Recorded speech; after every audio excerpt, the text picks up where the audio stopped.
welcome to SteamPunk. This is your host, SteamPunk Bob, and today we draw Sword of the Stars, The Pit. Warning, roguelike, etc., etc. Click here. Moving on.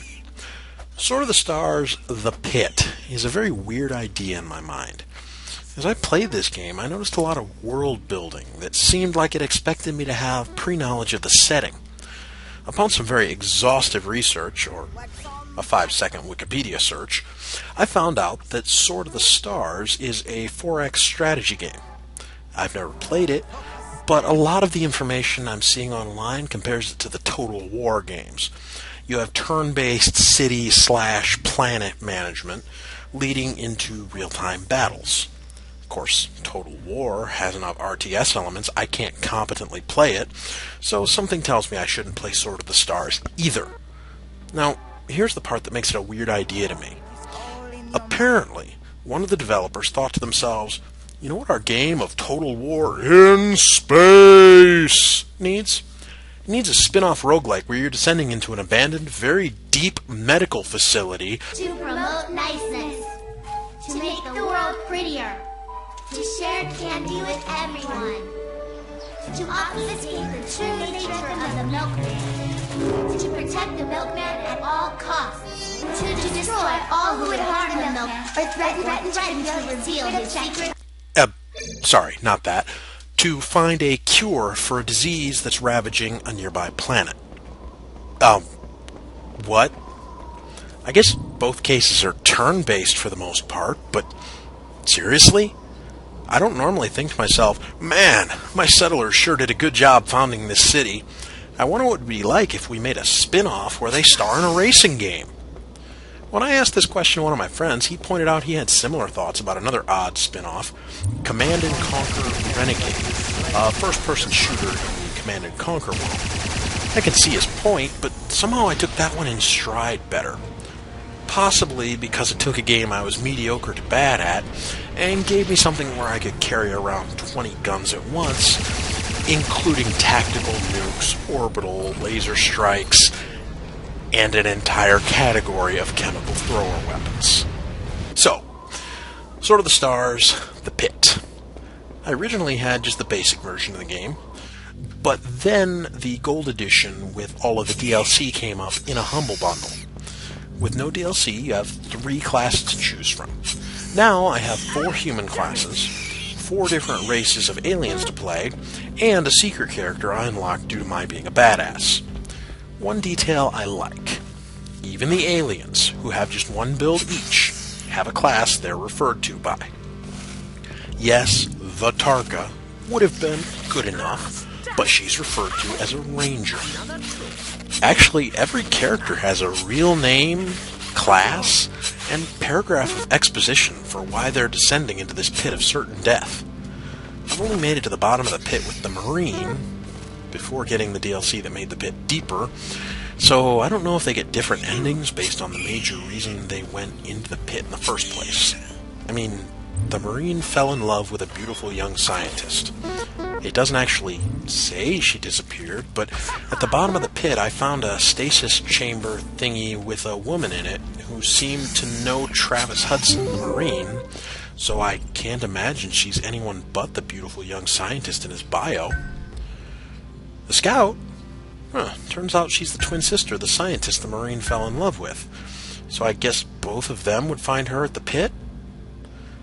Actually, now that I look into these bios in more detail, it looks like this Tomiko Hoshinara is always at the bottom of the pit for humans because Lu Ling is a military scion assigned by Sol Force, the human military, to track down and recover the missing scientist Tomiko Hoshinara.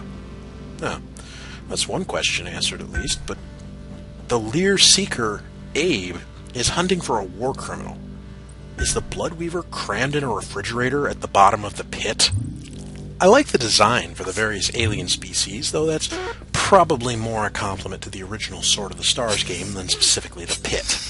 We have humans, then we have the reptilian Tarka, the insectoid Hivers, the flying psychic tentacled dolphin Lear, and my ex-girlfriend. What? I mean, When she successfully picks a lock or pries open a rusty door or something, she sometimes declares, "A harpy's work is never done." So I assume it's her. In other descriptions, they're the Marigi, and they're a feathery crow-dragon type of species. All 8 classes have a good deal of differentiation from one to another. Some is rather minor, leading to preferred playstyles with each class, i.e. the Marine starts with an absolutely laughable ability to repair broken electronics, but he's better with an assault rifle than a squad of engineers. The Tarka Ranger has the highest movement speed of anybody, meaning that you can really kite monsters if you try, and you should, because kiting means that you're shooting them and they're not shooting you as much. But they also have different starting loadouts. The engineer, for example, has brought a lot of equipment to keep his gear in good repair as he descends. And as you go deeper into the pit and find new items, you find more differences. Some armor can only be worn by certain races. Weapons of origins different than your species give you an accuracy penalty that spikes up a lot as you get to more alien hand structures. For example, the Tarka Ranger can use human weapons with a -5 accuracy penalty. But they have similar looking hands. If that same ranger were to pick up a Lear weapon that's built for tentacles, she would suffer a -35 accuracy penalty. There's also specific pieces of gear that work better with certain classes. For example, only humans can wear the Brawler PBA power armor, but anyone who isn't an experienced Marine gets slowed to a crawl. This game definitely gives you a lot of resource juggling to take in. In addition to managing your ammunition and HP recovery supplies, you need to be prepared to keep your armor and weapons in good repair, feed yourself using minimal spoiled, rotten, or raw food, manage medical supplies to neutralize poison or help you combat disease, handle radiation exposure, weigh the cost of using irreplaceable tools to handle skill checks, decide when to engage an enemy and when to avoid a firefight, ration energy usage for rechargeable tools.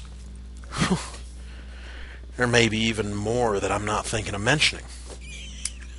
The RNG for your results from skill points seems oddly weighted. When you invest points in skills, you gain anywhere from 1 to 3 points in the skill. That's fine. But if the first thing you boost gives you 1, pretty much every skill you train that level will give you 1 point. Even if you're playing the Scout, who gets 8 skill points a level. You're telling me that all 8 of these roll to 1. Assuming an even distribution, that's a 0.015% chance. Of course, not to just pick on the RNG when it has one of these cold streaks. If she gets 3 in that first skill, odds are the rest will be 3s too. Seriously? Is it just making 1, maybe 2 rolls a level? Why have a random element to leveling up if it's only sort of random? At least stat points are a solid piece of ground to stand on. Your character gets a certain number of stat points per level. They always boost a stat of your choice at a 1-to-1 ratio. I guess I just figured that you need to either be consistent or random. I don't like a consistently predictable random element. One thing I do like about the stats, this is a game that actually lets you practice to get better. Early on in the game, you'll pick a lock on a door and lockpick upgrade it. Awesome! That seems to trickle off later in the game, and I eventually learned from the manual, which took way more effort than I'd hoped to have tracked down, that you can't practice to get better once you have 45 points in a skill. Except psionics. Psionics, you can hypothetically grind from the first point you have a spell up to 100 skill level. I'm not sure why they're the only skills you can practice forever. I would guess because there's an additional cost in food and power points, but there's a limited supply of locked doors for me to practice lockpicking on. There's a limited supply of monsters and bullets for me to use to practice my assault rifle, so why could I, if I wanted to waste the time and food, stand around coating myself with psychic armor in a monster-free zone and get better at it? This game has a couple of amazing details involving their abstraction of medicine. So, as you can see in the bottom left-hand corner, our Marine has a disease. He's fought it down to level 2, but he received it from these beast viruses, an enlarged giant virus. And here I am, whipping out antibiotics. Oh, disease cured. Isn't modern medicine wonderful? Next comes one that I'm pretty sure must be a bug or an oversight by the developers. There's an item called a Terran medkit, but that takes your turn. So if you decide to crack open a medkit and bandage yourself up in the middle of a heated firefight, you get punished for it. That's not the oversight. The possible oversight is this Tarkin field surgery item.